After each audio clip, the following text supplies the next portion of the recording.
Hello, hello, mis amados hermanos, Dios les bendiga, bienvenidos aquí a su canal, en nombre del Rey, Dios me los bendiga, bienvenidos sean todos en esta noche,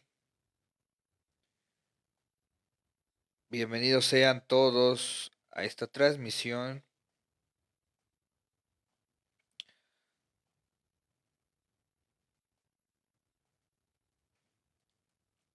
Denle tap tap ahí, si alguien está conectado, ya algunos chavos de vacaciones, desvelándose un ratito acá. Hoy tenemos un tema bastante interesante, hoy tenemos un tema bastante bellaco. Em, yo creo que va a ser uno de los temas, que más me interesó a la hora que lo vi. Entonces, quédense hasta el final, de verdad, quédense a ver este video para que vean de qué vamos a hablar. Y aquí lo vamos a ir poniendo. El tema de esta noche es justamente esto. 7 tipos de iglesias que no reflejan el corazón del Evangelio. Ahora debemos entender algo muy importante. ¿Qué es el corazón del Evangelio? Pues como tal, el corazón del Evangelio es Cristo. Cristo mismo es el corazón del Evangelio. O sea que todo es justamente por Él, para Él y por Él. Y esto es algo muy hermoso que vemos de parte de nuestro Señor Jesucristo, que Él mismo inicia el plan, ejecuta el plan y volverá a terminar ese plan. Ese plan se llama salvación, ese plan se llama redención para cada uno de nosotros. Entonces, debemos ver y entender que las iglesias deben estar justamente en la centralidad de este tema, en la centralidad de lo que se conoce como cristocéntrico. Y por eso, estas 7 tipos de iglesias que vamos a estudiar hoy no reflejan eso, no reflejan el corazón del Evangelio. Entonces vamos a ir viendo cada uno de estas iglesias para ir aprendiendo. Y justamente la primera iglesia, que es una iglesia pastorcéntrica, cuando todo gira alrededor de una persona. Y esto es demasiado importante que nosotros lo veamos porque eso está pasando hoy en día en nuestras congregaciones, está pasando en las comunidades cristianas. Todo es a través de las personas, todo es a través del pastor. Ya no se habla de la iglesia de Cristo, ya no se habla de la iglesia de Jesús, se habla de la iglesia de personas de renombre, personas que son importantes, personas que salen hoy en día a la palestra y son muy importantes, que sí, tal vez impactan con su manera de ser, con su manera de predicar, pero justamente es algo que nosotros no debemos olvidar, que no es la iglesia de una persona, no es la iglesia de alguien, es la iglesia de Cristo. Entonces, aquí vienen varias características. Dice, su voz es incuestionable. Y tengan mucho cuidado con eso, porque cuando una persona se convierte en incuestionable, está entonces diciendo que él es la autoridad máxima, o sea, la autoridad, ¿cómo se puede decir? Indefectible, o sea, la autoridad que no puede contradecirse, o sea, que se está poniendo más allá que de la palabra de Dios. Y esto es muy peligroso, porque justamente así inician bastantes sectas y bastantes cuestiones.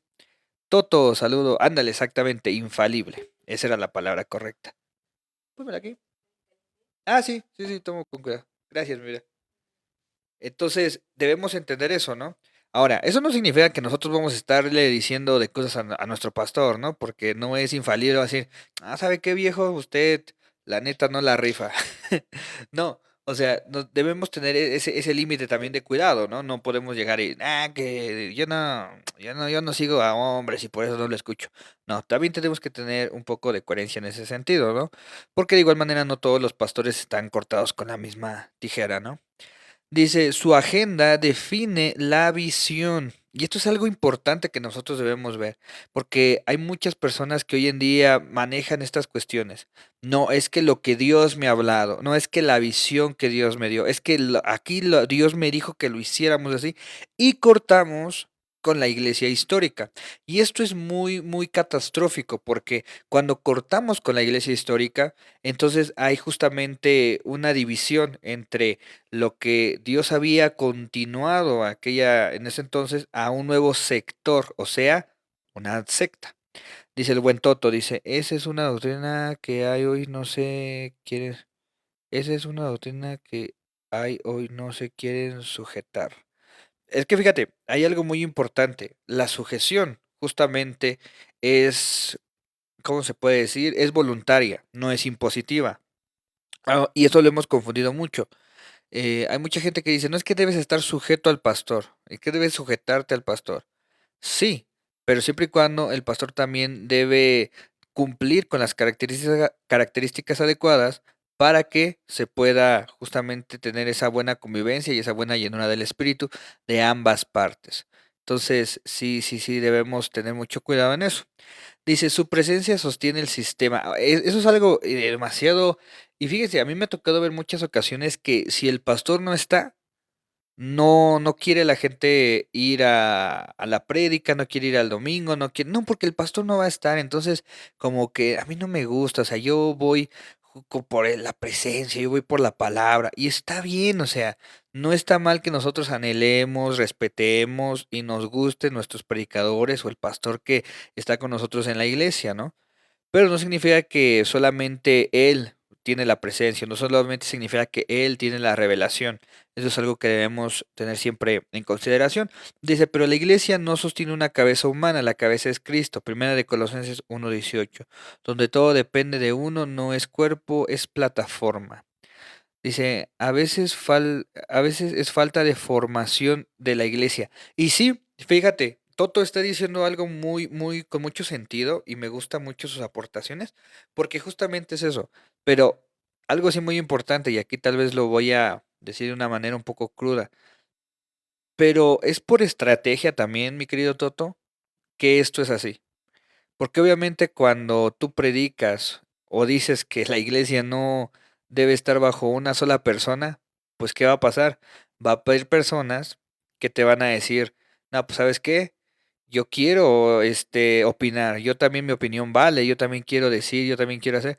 Entonces, pues ya no va a haber ese autoritarismo de la persona, ¿no? Entonces aquí tengo un video de nuestro hermano Lucas Magnin. Lucas Magnin es un... ¿Se congeló la transmisión? A ver... ¿Será que ya quedó? No sé, ahí me avisan si me veo todavía. Entonces, vamos a ver un video de Lucas Magnin que justamente hablaba de esto del pastorcentrismo. Y ese video ya tiene cierto tiempo. Y justamente habla este mal que hoy en día nos está pasando. Entonces vamos a verlo y vamos a ir justamente.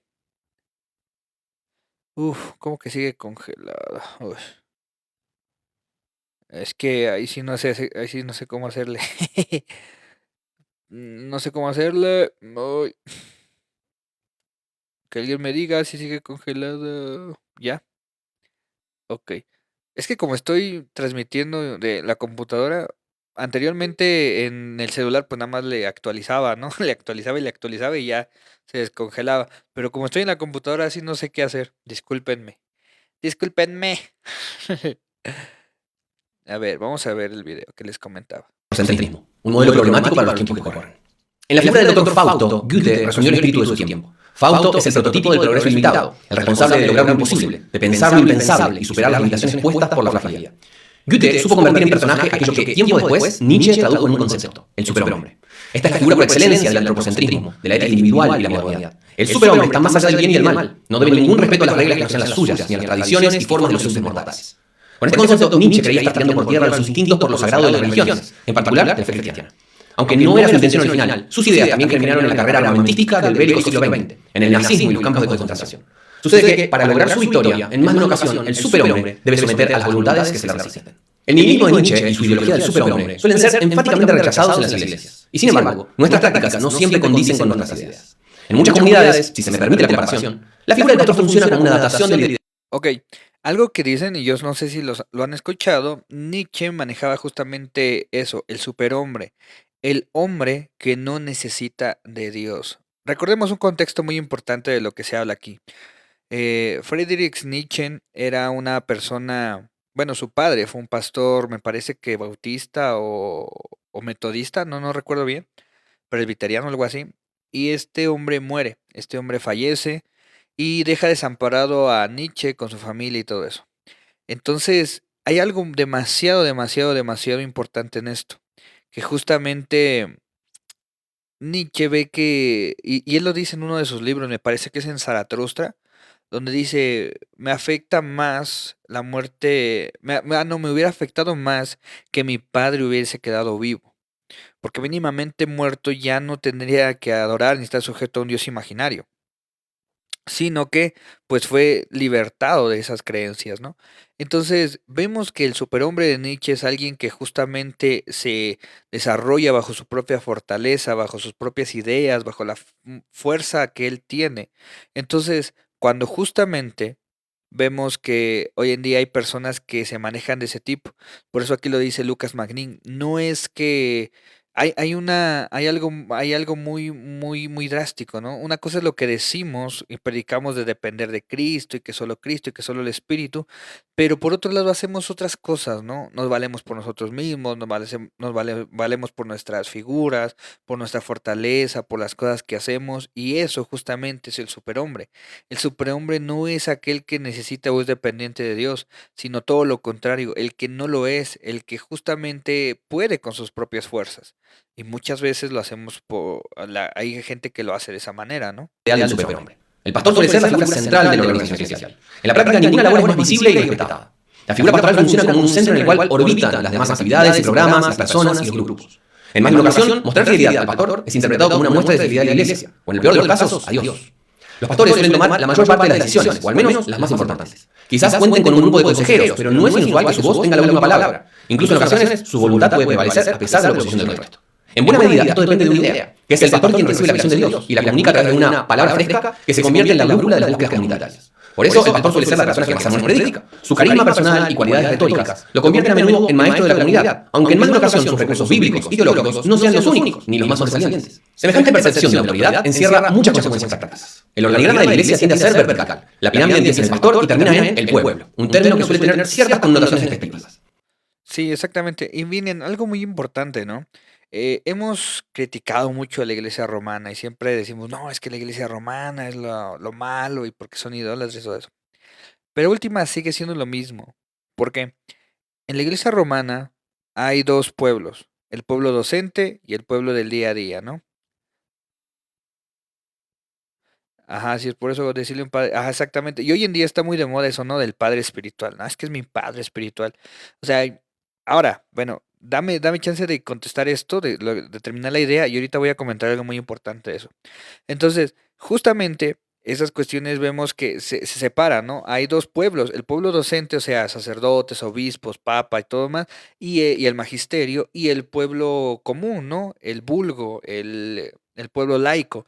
Y hoy en día vemos esta división en nuestras iglesias evangélicas. Está el pueblo docente, están los pastores, los profetas, los apóstoles, los de alabanza, los que enseñan, pero y aparte está el pueblo laico, el que solamente va a sentar y escuchar, ¿no?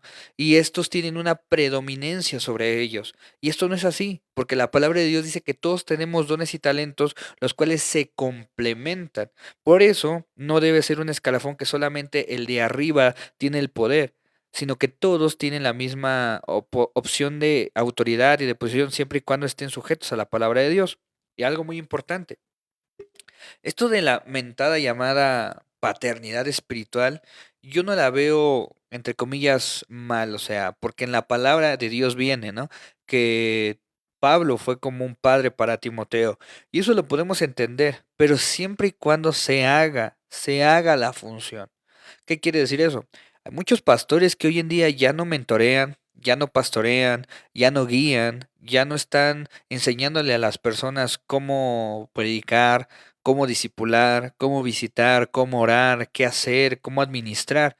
Entonces, dejan de hacer esa función, entonces no es un guía, no es un maestro que le está instruyendo a otro. Ahora, en cuestión de paternidad, ok, entonces, ¿qué estás enseñando a esa persona? Lo estás enseñando a su día a día, a ser mejor persona, a acercarse más a Dios, a valorar más a su familia, a valorar más a su gente. Si tú no haces eso, no eres un padre, porque esa es la función que todo padre debe hacer, aconsejar a sus hijos en momentos de dificultad. Y el padre espiritual no es al que le das. Ah, y ahí viene un facto, ¿eh? El padre espiritual no es el que tú le das, porque hoy en día está muy de moda de, no, tú tienes que darle, tienes que honrar ese manto, tienes que honrar a esa persona y darle al padre espiritual. No, es todo lo contrario. El padre espiritual es el que da al hijo espiritual, es el que le da su tiempo, es el que le da su consejo, es el que le da su ayuda, pero sobre todo el que le ayuda con una economía. Porque hoy en día solamente es que la persona debe honrar, honra a tu padre, honra, dale el diezmo, dale aquí, dale la ofrenda. Pero ¿dónde está la ayuda? Hay muchas personas que necesitan a veces llegar a la quincena y decir, ¿a quién recurro? ¿A quién corro? O sea, con quién me apoyo? Ah, pues tengo a mi padre espiritual, que tal vez no tengo un padre terrenal, pero tengo a esa persona, tengo esa figura que me va a ayudar, ¿no? A pasar este trago amargo que tengo. Y ahí sí yo podría decir que ese es su padre espiritual. Pero mientras no haga la función de un padre terrenal, no se gana eso de padre espiritual, ¿no? Porque si llamamos padre espiritual o padre a alguien, pues estamos hablando de que tiene que ser mínimamente un padre al reflejo o a la sombra de lo que es nuestro Padre Dios, ¿no? Y yo creo que nadie, yo creo que ahí sí nos queda muy, muy grande todo eso. La vida espiritual emana de Dios, es cierto, pero es el pastor quien la enfoca y la dirige. La dicotomía entre el clero y los laicos, esa que tanto criticaron los reformadores en el siglo XVI, está vivida y coleando. Aunque suele asumir las características de un don o una función, lo cierto es que a nivel institucional muchas veces es solo un título que da legitimidad a la mayoría de las personas que trabajan o quieren trabajar a tiempo completo en el ministerio de la Iglesia. Quizá alguna congregación con muchos miembros puede darse el lujo de sostener a un diácono, un músico, un maestro o cualquier otra figura, pero lo cierto es que en la mayor parte de las comunidades ese es un privilegio al que solo aspiran los pastores. Sería ingenuo suponer que es posible acumular tanta autoridad sin que esa capacidad se entremezcle con las funciones más íntimas de nuestro pecado. Y eso es algo bien curioso, ¿no? Fíjense, yo no estoy en contra de servir bien, porque yo lo hago, yo lo he hecho, yo he tenido que dar tiempo, recursos, economía, muchas cosas a lo largo de mi vida para el servicio. Yo no, pero hay una frase que hoy en día se dice, es que tú para servir casi casi tienes que pagar. Está bien, está perfecto, sí, porque Dios es digno, porque Dios es único, porque Dios lo merece. En eso no estamos a discusión. Obviamente sí, incluso deberíamos tener tanto anhelo de servir que deberíamos pagar para hacerlo. Pero ¿qué creen? El obrero también es digno de su trabajo. Y hoy en día siento que ha habido mucho abuso, vamos a llamarlo así, espiritual, o no sé cómo llamarlo, no sé cómo decirlo, en el cual justamente hay una gran demanda sobre las personas, sobre sobre este tipo de cuestiones, ¿no? Te dicen: "Es que tú debes dar, es que tú debes estar, es que tú debes hacer las cosas de calidad". Sí, pero hay algo muy importante, recursos y cosas las debe proporcionar la iglesia, las debe dar el pastor, las debe dar la congregación. Dice: "Eres bien correcto con tus enseñanzas". Sí, más o menos, ahí andamos luego aprendiendo. Luego sí quiero poner ejemplos y se me van de la mano, pero trato de. Pero justamente eso, ¿no? El obrero es digno de su trabajo. Yo la verdad ahí sí lo veo injusto. No sé qué opinan ustedes. Pónganlo ahí en los comentarios qué opinan en esta cuestión. Si alguien quiere que las cosas salgan adecuadamente, perfectamente, tiene que, a fuerzas, contratar a alguien. Tiene que pagar a alguien, tienen que ser las personas pagadas, no hay más. Hay muchos pastores que hoy en día te dicen, no, es que yo quiero que las cosas sean como la iglesia de Dante Hebel, que sean las cosas como la iglesia de Cash Luna, como de Guillermo Maldonado. Sí, está bien y está perfecto, pero estos hombres pagan a su gente. Yo mínimamente reconozco eso de Dante Gebel, no es santo de mi devoción, no es alguien que yo admiro por su doctrina. Sus prédicas me gustan, pero son como que para mí comida chatarra, es un gustito que te das, no es alimento sólido. Para mí, para otros los llenará espiritualmente, está perfecto, eso no lo vamos a discutir aquí. Pero lo que sí reconozco de Dante Gebel es que tiene un equipo totalmente, ¿cómo se puede decir? Estructurado, edificado y totalmente pagado. O sea, él tiene pastores los cuales se les da un salario, se les da justamente tiene un salario en el cual ellos se dedican solamente a eso. Tienen agentes de redes sociales los cuales se dedican solamente a eso. Y obviamente la producción de su contenido va a salir mucho mejor. ¿Por qué? Porque hay gente dedicada exclusivamente ahí. Entonces, hoy en día yo no veo que alguien pueda exigir a las personas, decirle, no, es que debes echarle ganas, es que darle, de verdad, porque podemos llegar a eso cuando hay personas que tienen que trabajar, que tienen que estudiar, que tienen que ver un negocio, que tienen que ver un trabajo, que tienen que ver sus horarios, estar con su familia, separarse de mil cosas. ¿Para qué? Para que pues meramente los frutos de todo eso los reciba solamente el de arriba.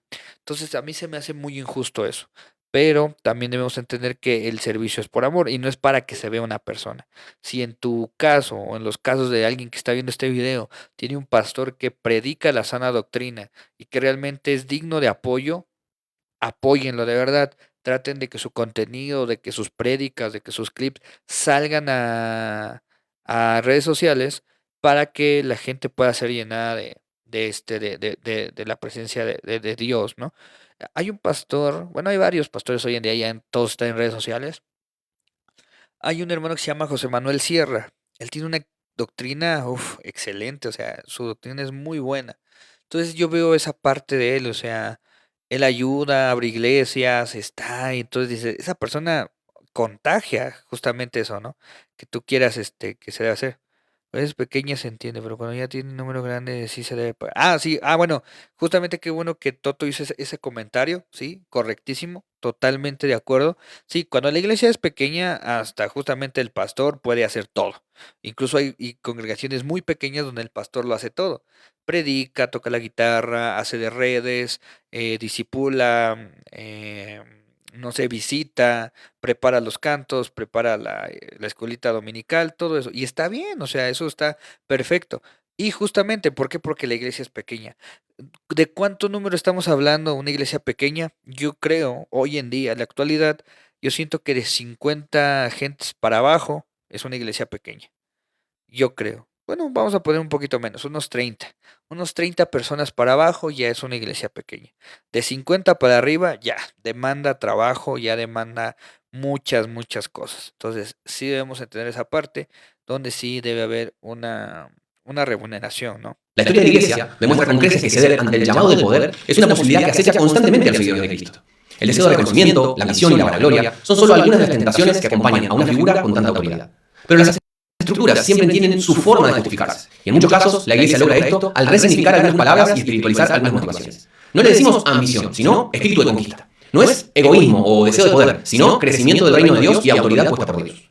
Fácilmente los cuestionadores y disidentes se convierten en rebeldes e incrédulos acusados de resistirse al hablar de Dios. La centralidad del pastorado se ha vuelto un elemento común en tradiciones muy diversas, entre evangélicos y católicos, en iglesias tradicionales o renovadas, y en comunidades independientes o afiliadas a una denominación por igual. La figura del pastor funciona como un título no muy específico, en el que se confunden todo tipo de roles. El pastor enseña, una función que la Biblia asocia con los maestros. Eso es muy importante de entender, y hago pausa con eso. Yo creo que a veces es celo, un poco de orgullo o soberbia, no sé. Hay pastores que no tienen una capacidad de maestros, que no tienen el conocimiento, no les ha llegado la oportunidad de prepararse tanto. O no tienen el don, porque también el estudiar, el aprender es un don de Dios, ¿no? Y justamente quieren hacer todo. Quieren enseñar, quieren discipular, quieren predicar, o sea, y no. El pastorado es justamente aquel que cuida de las ovejas. Y para el crecimiento y estructura de la iglesia, hay otros ministerios que lo van a complementar. Pero hoy en día hemos llegado al punto, yo le digo la era o los tiempos de mucha soberbia, mucho orgullo, en el cual yo no puedo ser dependiente de otro. Otro no me puede guiar a mí. ¿Por qué? Porque yo soy el pastor, yo soy la autoridad máxima aquí. Entonces yo debo de mandar, yo debo de decir, yo debo de hacer, yo debo de guiar, yo debo de hacer todo ese tipo de cuestiones, ¿no? Entonces, eso es muy delicado, porque si una persona no está preparada, no está mal, porque su función no es como tal enseñar, es cuidar a las demás ovejas. Miren, yo les voy a decir algo. Para poder discipular a alguien, para poder visitarlo, para poder orar por él y estar al pendiente de su vida, no necesitas ser un teólogo de primer nivel, no necesitas ser Sugel Michelin, no necesitas ser John MacArthur, no necesitas ser, no sé, R.C. Sproul. Lo que necesitas es tener amor por la palabra. Y obviamente no ser un neófito. O sea, obviamente alguien va a decir, por mucho amor que yo tengo, ya a los 3 meses voy a pastorear. No, no, no. O sea, sí hay una cierta preparación, cierto conocimiento que debe adquirir la persona, pero justamente debe tener sobre todo la palabra de Dios en su corazón. ¿Para qué? Para que de ahí se guíe. ¿Por qué? Porque basta el Espíritu Santo con eso. Basta y sobra. Pero para crecimiento espiritual, como dice la palabra de Dios, o sea, para esas personas que ya no quieren tomar leche espiritual y quieren comer una carne sólida, sí necesitan al maestro. Porque hoy yo creo que más que otras veces, más que otras cuestiones, hoy en día se necesitan. ¿Por qué? Porque hay muchas corrientes de doctrina. Hoy hay de todo, o sea, vemos que hoy en día ya hay Diosa Madre, hay mormones, testigos de Jehová, y hay tantas cosas que están pasando que muchas veces los pastores dicen, bueno, pues ellos a lo suyo y nosotros a lo suyo, pero eso genera confusión, pero eso genera ciertas cositas en la gente que terminan coqueteando con esas personas, con esas doctrinas. Entonces ahí es donde entra la función del maestro. El maestro dice, miren, vamos a estudiar la palabra y la palabra dice, aquí es esto, aquí es aquello, aquí es acá, y va guiando, va edificando a esas personas. Mientras el pastor las cuida, él las edifica. Y eso yo creo que muy pocos pastores les gusta que pase. Un líder que conduce y toma decisiones, algo que el apóstol Pablo solía delegar a un grupo de personas conocidos como ancianos, obispos o supervisores. También recibe revelaciones de Dios que animan y exhortan a la comunidad, una práctica que en la iglesia primitiva estaba asociada con el papel de los profetas. En más de una ocasión el pastor también administra los recursos de la iglesia, algo que el libro de los Hechos conecta con la actividad de los diáconos. Una sola persona encarna los roles y la identidad de todo el grupo. De hecho, muy a menudo las comunidades son conocidas por los nombres de sus pastores, la iglesia de tal, la congregación del pastor tal. El cuerpo humano era una de las metáforas predilectas del apóstol Pablo para hablar de la iglesia. No hace falta saber mucho de anatomía para entender que cuando en el cuerpo hay un miembro que abarca el espacio y las propiedades de muchos otros, la vida está en peligro. La figura del... Entonces, justamente es eso, ¿no? Cuando un pastor quiere hacer todo y quiere que todo pase por sus manos, eso en primera se llama autoritarismo. O sea, él quiere tener el control de todo. ¿Por qué? Porque si se le va algún recurso, no, pues ¿cómo crees? ¿Cómo no? O sea, entonces aquí sus chicharrones truenan. Y yo creo que justamente deberíamos recurrir a la iglesia primitiva. Hoy en día hay mucha gente que te dice, no, es que nosotros no somos ni pentecostales, no somos ni metodistas, no somos de ninguna denominación. Nosotros vamos a la Biblia, nosotros vamos más allá de eso, nosotros vamos directamente a la Biblia. Sí, y la Biblia, justamente como ahorita lo decía Lucas, me guía a todo eso, me guía a todas esas cuestiones, a todas esas estructuras, a todo ese conjunto de personas que trabajan con un propósito. ¿Para qué? Para llevar adecuadamente al cuerpo de Cristo y que pueda ser edificado de una manera correcta, ¿no? Y hoy en día no. Casualmente, según se van directo a la venta de la Biblia, pero no hacen lo que la Biblia dice. No se distribuyen en 5 ministerios, ellos ya son, hoy en día hay personas que dicen, yo soy salmista, yo soy profeta y yo soy pastor. A su mecha. No, ni el apóstol Pablo, yo creo que era así, porque está diciendo, yo soy como David, yo soy como Jeremías y yo soy como Pedro, como Pablo, ¿no? Entonces dices, "Ay, por Dios, o sea, yo creo que nadie. Dice, cuando yo me convertí, no era grito, no podía ser, no eras, podía ser paso y dejaba de lado la maestra. Ah, sí, sí, exactamente. Entonces se deja muy de lado. Hoy en día yo creo que la función de maestro es de las funciones más infravaloradas que hay en la iglesia. ¿Por qué? Porque se radica en tres cosas. Hoy la gente quiere ser tres cosas. La primera quiere ser apóstol, la segunda quiere ser profeta y la tercera quiere ser pastor. El evangelismo y la maestría se fueron de sabáticos, diría el Duende Verde, se fueron de sabáticos, porque justamente no son ministerios, no son funciones que tengan tantos reflectores. ¿Por qué? Porque el pastor es la cara de las iglesias. El apóstol es el que va a tener a otras comunidades y a otros pastores bajo su cobertura, ¿no? Y el profeta es el que trae la palabra de Dios. El profeta es el que te dice, Dios me ha hablado y me ha dicho que hoy tú me tienes que dar 500 pesos y que yo... Por favor, o sea, son de muchos reflectores y eso obviamente les encanta, al ser humano le encanta estar ensimismado, le encanta estar bajo los focos, ser el centro de atención y por eso debemos tener mucho cuidado con ese tipo de cuestiones, con ese tipo de cosas. Entonces, el maestro obviamente es el que se va a fletar, con las dudas de 5 o 6 pelones, los cuales le van a hacer las preguntas más complicadas y él va a tener que estar leyendo tras leyendo, estudiando tras estudiando para poder dar una respuesta correcta, una respuesta concreta, una respuesta no ambigua.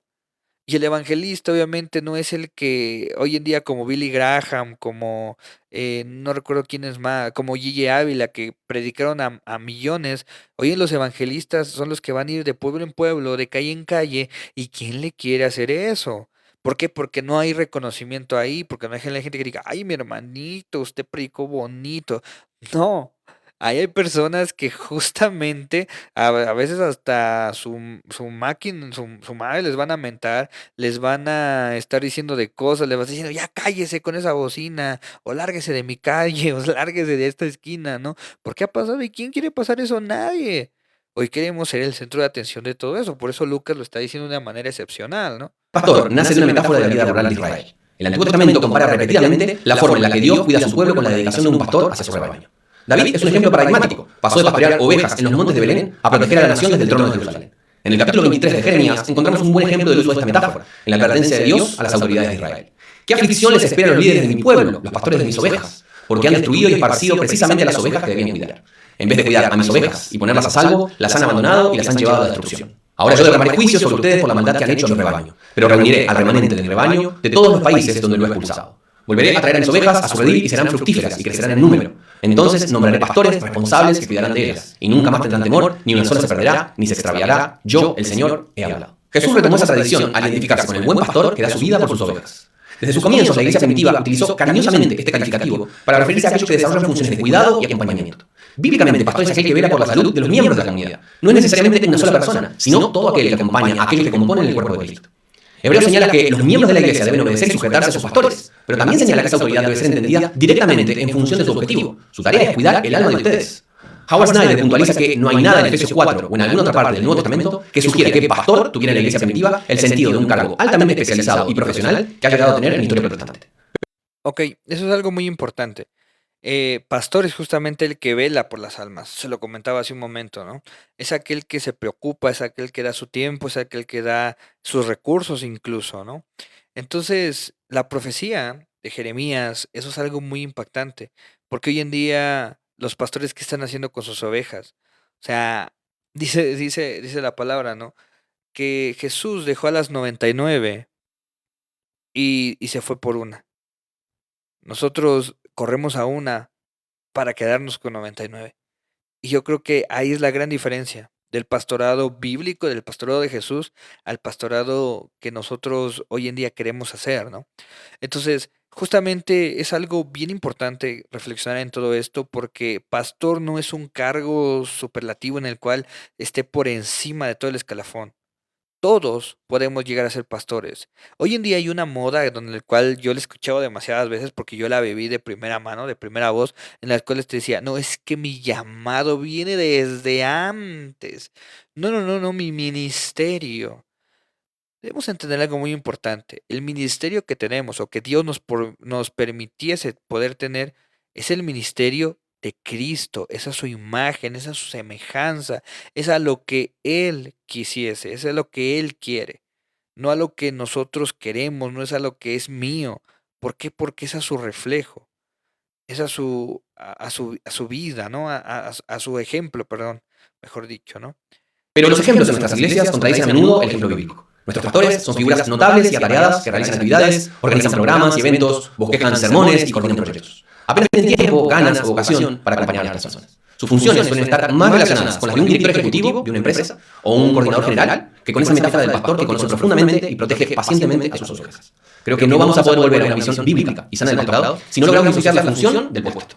Pastores son los que cuidan y acompañan, no necesariamente los que dirigen. Incluso en más de una ocasión, los carismas de los que pastorean y de los que conducen son incompatibles. Los pastores acompañan, esperan, aconsejan, están interesados en procesos y personas. Los que guían son motivadores, van un paso más adelante. No tienen mucha paciencia para el proceso, sino que se concentran en visiones y proyectos.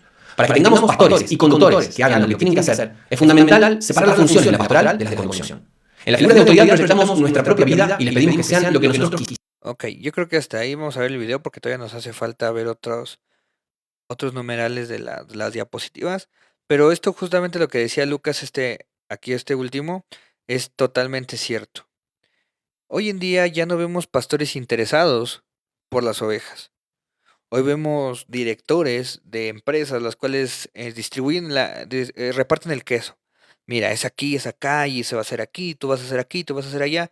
Y la oveja que tiene un problema, ay, manda a otro hermano a que lo vea. Ok, sí está bien, pero que entonces ese hermano que está pastoreando tenga la misma autoridad que tú tienes. Entonces, ¿cómo te hacen la chamba? ¿Cómo se te están haciendo la chamba? Pero tú no quieres dar esa autoridad. Miren, hay algo muy importante. Quieren que hagan la función, pero sin tener la autoridad de este. Qué curioso. Es demasiado curioso lo que hoy en día estamos viviendo. Quieren que la gente, quieren que los hermanos hagan la función de, pero sin tener la autoridad y el respaldo del nombramiento. Y esto es muy, muy, muy catastrófico, porque por eso se generan las sectas, porque la secta se dirige a un solo objetivo, una sola persona, una sola presencia. Vemos cosas como la luz del mundo, como los mormones, la iglesia satánica, o sea, todos esos van dirigentes o van en círculo o van centralizados hacia la persona. La luz del mundo hacia Nazón, este satánico de Nazón. Los satanistas ante Anton LaVey, los mormones ante Joseph Smith. O sea, todo radica en torno a una persona, no al evangelio, no a Dios, no a lo que la Biblia dice que hagamos. Entonces es algo muy curioso. Bueno, vamos con el otro número de aquí, que dice la iglesia de la prosperidad céntrica, cuando la provisión se convierte en mensaje. Y esto yo creo que es a que muchos no les gusta hoy en día que se hable de esto. Porque no, Dios quiere bendecirte, Dios quiere que estés bien, Dios quiere que te vaya súper chido. Pero ahorita voy a comentar algo importante sobre eso. Cuando el éxito financiero se presenta como evidencia, Jesús habló más del reino que de riqueza y advirtió que no se puede servir a dos señores. Mateo 6:24. El Evangelio no es un método para prosperar, es una invitación a morir y seguirle. Y esto es lo que a muchos no les gusta hoy en día. Este Evangelio de la prosperidad quita totalmente el centro de lo que el Evangelio quiere decir.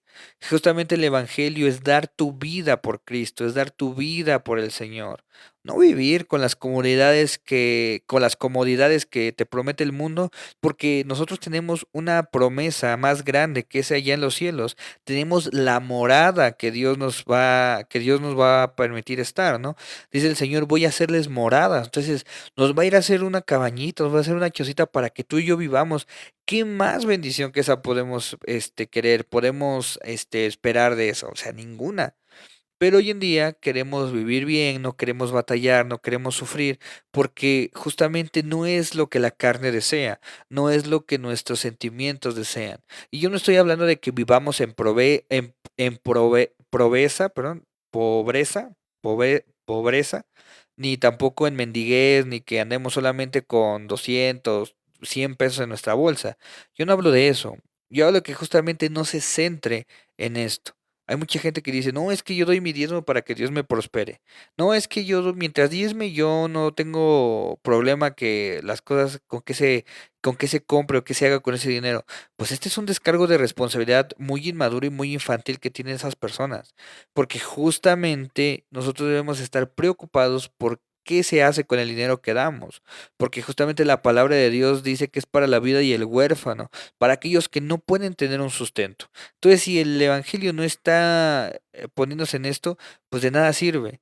Algo muy importante que dice la palabra de Dios es buscad primero el reino de Dios y su justicia, y todo lo demás y todo lo demás vendrá por añadidura.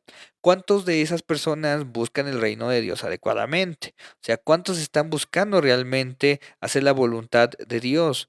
Yo creo que casi ninguno, porque lo único que quieren es beneficiarse de lo que Dios te da. Quieren beneficiarse del nombramiento, de lo que Dios te dice. Es que yo soy hijo de Dios, como el hijo de Dios va a andar en un surito del 95, ¿no? Tiene que andar en un carro del año. ¿Pero por qué? Entonces, yo creo que más allá de buscar una prosperidad, debemos buscar la voluntad de Dios. Debemos buscar que se haga la voluntad, porque si su voluntad de Dios está hoy en día que padezca yo un poquillo, pues debo aguantar, debo ser como Job. Job era perfecto y aún así entendió el proceso y pudo aceptarlo. Pero cuando no lo aceptas, ese camino se te hace pesado.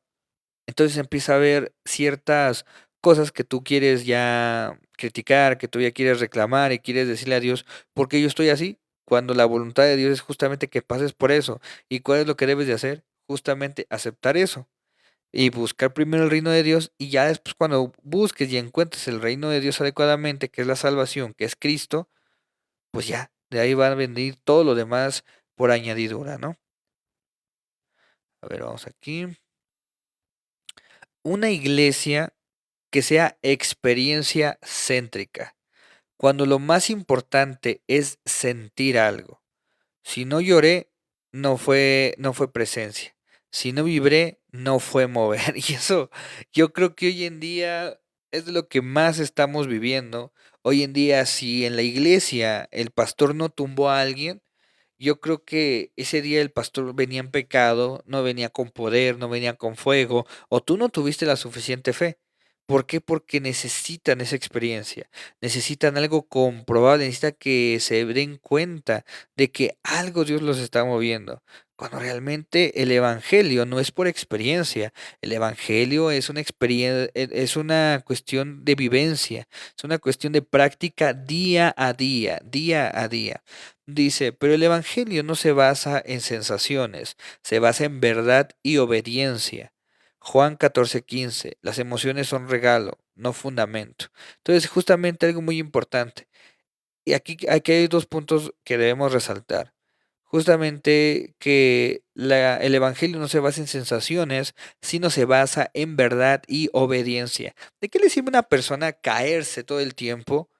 ¿De qué le sirve estar todo el tiempo ahí tirado, despanzorrado, temblando ahí en el culto, desmayado, si no o es obediente a Dios, si no busca de Dios, si no está tratando de ser mejor con Dios, si no está tratando de llenarse más con Dios? Entonces, de nada sirve eso. Y algo muy importante, las emociones son regalo, no fundamento. El fundamento es Cristo y nuestra vida como decisión diaria en Él. Todo lo que vivamos y experimentamos alrededor de eso es un regalo que Dios nos permite tener, pero no siempre va a ser así y no siempre tiene que ser así. Va a haber momentos en los cuales el Señor diga, ¿sabes qué? Yo quiero estar tranquilo, quiero que me adoren, quiero que me digan, que me exalten, que me alaben. La adoración se ha perdido mucho a causa de este tipo de cosas y mucha gente no se ha dado cuenta de eso. Hoy en día la adoración por eso menguó, porque la gente prefiere estarse según llenando y llenando y viviendo y que vi ángeles y que me desmayé y que me soplaron y me fui para atrás, en lugar de decirle Señor te amo, Señor gracias, Señor eres todo para mí, Señor me has dado la salvación, Señor diste tu vida, Señor eres el Cordero de Dios. Entonces son puntos que debemos pensar y reflexionar. Quinto punto dice, la iglesia es una audiencia céntrica. Cuando todo se diseña para atraer, pero poco se estructura para formar, consumidores espirituales, poca responsabilidad, cero redención de cuentas. Pero Jesús no llamó a fans, llamó a discípulos. Y algo muy importante, ¿no? Hoy en día queremos que las iglesias sean la sensación, que tengan pantallas, que tengan todo ese tipo de cosas, ¿no? Y algo muy importante, ¿no? Y justamente es eso. Hoy en día se centran más en justamente que la audiencia esté bien. Quieren mejores pantallas, quieren mejor sonido, quieren un mejor lugar, una mejor estructura, para que la gente lo vea y diga, ah, mira, ahí está chido, ahí está más padre, cuando realmente se ha perdido los fundamentos de la doctrina. La palabra de Dios es clara. Le dice Pablo a Timoteo, persevera en la doctrina, porque de ahí te vas a salvar tú y a quienes les prediques. No está diciendo que tengan una mejor audiencia ni que tengan un mejor lugar. Está diciendo que a través de la doctrina, que es lo más importante, se edifiquen esas personas. Ay, pero hermano, entonces así no nos va a llegar las personas. Es que no tienen que llegar justamente por la audiencia, no tienen que llegar por lo que le ofrezca la estructura a las personas, sino Dios va a añadir a esas personas diariamente. Dice la palabra que el Espíritu Santo añadía a las personas. Sí, pero entonces vamos a hacer 10 o 20. Pues mejor 10 que se vayan al cielo, tú preparándolos, tú discipulándolos, tú pastoreándolos, a que tengas 300, 500 o miles y no sepas para dónde van esas almas. Para mí yo siento que sería un poco más coherente, ¿no? Incluso un descargo de conciencia el hecho de decir, bueno, entre menos tengo, mejor me va porque no tengo que preocuparme por tantos, ¿no? Sí, o sea, yo pensaría eso, pero pues bueno, no todos pensamos igual. Ok, vamos con la otra diapositiva. Dice, la iglesia worship céntrica. Cuando la reunión se convierte en concierto, cuando la atmósfera reemplaza la enseñanza, cuando la música eclipsa lo formativo. La adoración no es un género musical, es una vida rendida. Dice Romanos 12:1, no todo lo que que lo que suena espiritual forma carácter. El riesgo no es cantar fuerte, es dejar de obedecer, es dejar de, ¿qué? De obedecer profundo, algo así, no alcanzo a ver bien. Entonces, justamente es esto, ¿no? La iglesia worship céntrica, que toda mente sea adoración, que todo sea esas experiencias, todo sea ese mover, y eso, fíjense, eso es algo novedoso, ¿no? Hoy en día se habla mucho de las atmósferas. No, es que una atmósfera, estamos en una atmósfera de adoración, estamos en una atmósfera de quién sabe qué. Cuando la enseñanza te va a enseñar, o así que valga la redundancia, la enseñanza te va a enseñar cómo adorar, cómo exaltar, cómo gozarte, de qué manera le gusta a Dios que lo hagas, ¿no? Hay algo que se llama la salmodía exclusiva, que solamente son, dicen personas, hay personas que dicen que solamente se deben cantar salmos, ya sea con algunos ritmos, ya sea con algunas cuestiones, pero solamente los salmos son los que deben entonarse, son los que deben cantar. Ok, está perfecto, sí, pero yo creo que hay incluso canciones, alabanzas que están muy bien, o sea, cero críticas, cero cuestiones, pero justamente no tiene que ser solamente los salmos, ¿no? Pero también que lo musical no eclipse lo formativo. ¿Y qué es la formación?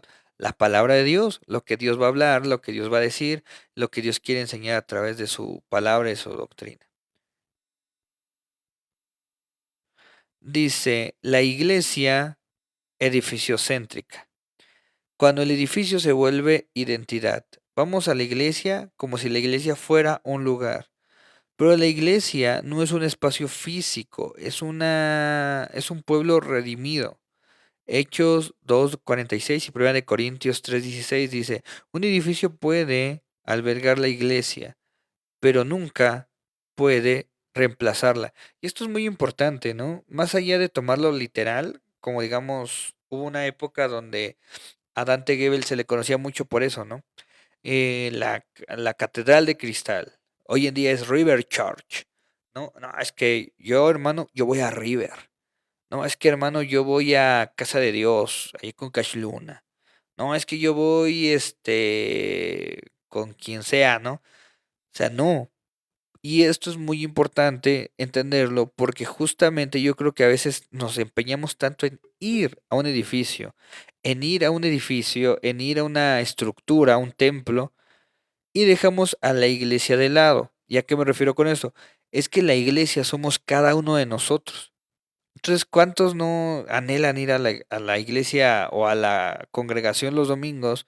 Van, ven ahí la estructura, qué bonito todo y qué padre, pero no se preocupan por los hermanos, no se hablan cómo están, no se toma ese discipulado, ese tiempo de estar aconsejándose unos a otros. Entonces, ¿de qué sirve? Sinceramente, ¿de qué sirve estar ahí entonces? No, nosotros debemos tener justamente el cuidado de que si nosotros vamos a ir el domingo también es para convivir, también es para preguntar y preocuparnos los unos por los otros, no solamente por ir a una estructura, ¿no? A ver, vamos con el otro.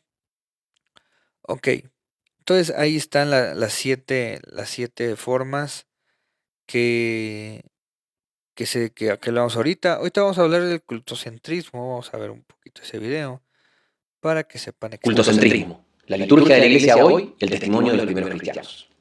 Las palabras y obras de Jesús de Nazaret han marcado a fuego la historia universal y un sinfín de historias particulares. Es tan inmenso su legado que pareciera que nunca terminamos de pensarlo y nombrarlo, que es imposible recopilar y extraer todas las consecuencias de su paso por la Tierra. Los historiadores y filósofos, los moralistas y teólogos, los literatos, los artistas, los hombres y mujeres que seguimos comentando sus parábolas y milagros, somos atraídos por Jesús y vamos releyendo su vida desde diferentes lugares, búsquedas y sentidos. Debemos al escritor de Hebreos una de las lecturas más influyentes sobre el valor y la relevancia de Jesús. Mediante un tono solemne y que se parece a una homilía, Hebreos conecta a Cristo con la tradición ritual, litúrgica y cultural de Israel. Lo presenta como el Mesías esperado, el sumo sacerdote definitivo que vino del cielo para corregir las falencias del sistema de culto judío. Los rituales y sacrificios de Israel tenían un problema intrínseco. Nunca producían una limpieza definitiva, solo acumulaban la basura debajo de la alfombra. El sistema antiguo bajo la ley de Moisés era solo una sombra, un tenue anticipo de las cosas por venir, no las cosas buenas en sí mismas. Bajo aquel sistema se repetían los sacrificios una y otra vez, año tras año, pero nunca pudieron limpiar por completo a quienes venían a adorar. Si los sacrificios hubieran podido limpiar por completo, entonces habrían dejado de ofrecerlos, porque los adoradores se habrían purificado una sola vez y para siempre, y habrían desaparecido los sentimientos de culpa.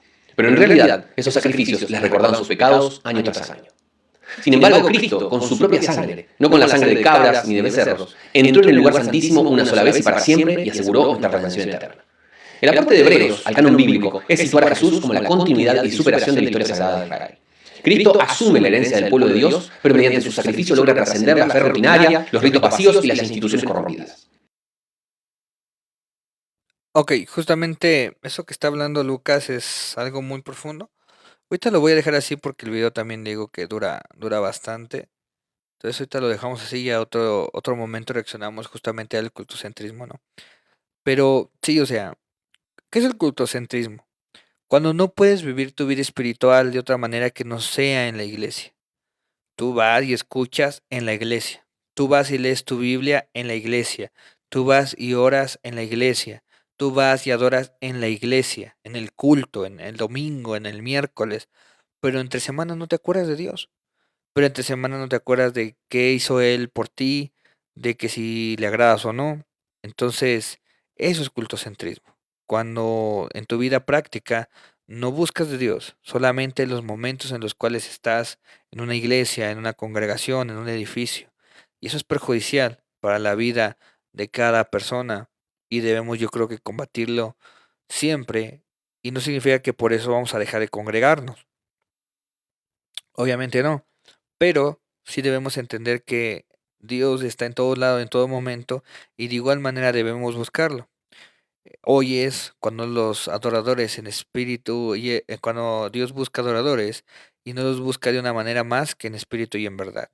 Entonces, de esa manera debemos adorar a Dios, ¿no?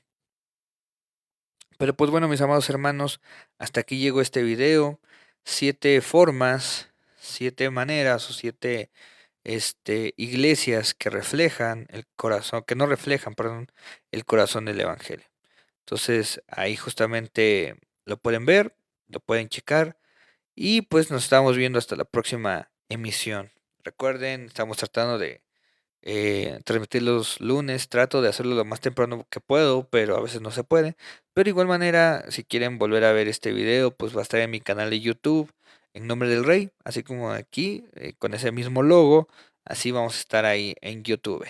Sin más, Dios me los bendiga, Dios te bendiga, Toto. Nos vemos hasta la próxima. Goodbye.